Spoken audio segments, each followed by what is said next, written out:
शिवसेना उद्धव बाळासाहेब ठाकरे यांची आणि मनसेची जी काही आक्रोश यात्रा आहे ती नाशिकमधील याच मैदानापासून आता थोड्या वेळामध्ये सुरू होणार आहे।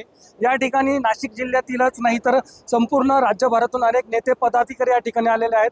आपल्याबरोबर नाशिक जिल्ह्याचे खासदार आहेत, त्यांच्याबरोबर आपण बोलूया नेमकं कसं त्यांचं स्वरूप असणार आहे आणि काय नेमकं त्यांचा जनआक्रोश आहे। साहेब काय सांगाल?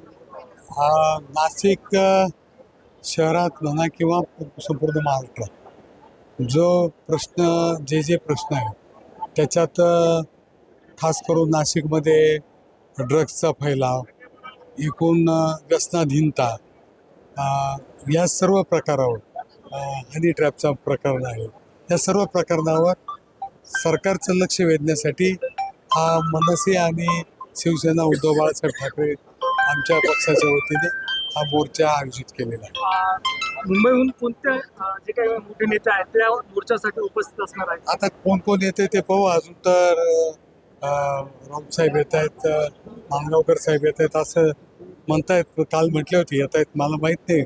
परंतु हा मोर्चा सर्वसामान्य जनतेचा आहे आणि सर्वसामान्य जनता ही इथं उपस्थित आहे।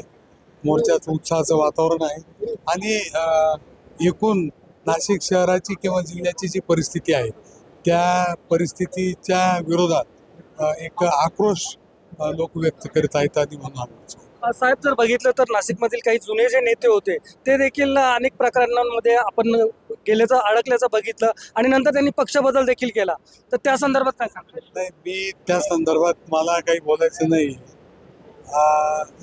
सर्वसामान्य जनता जी आहे ती कोणाबरोबर आहे ही या मोर्चावरून लक्षात येणार आहे आणि मला वाटतं की त्याच्याकडे आपण लक्ष दिलं पाहिजे।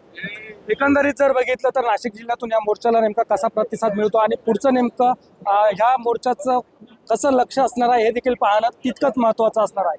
पुढारी न्यूजसाठी विकास काजळे, नाशिक।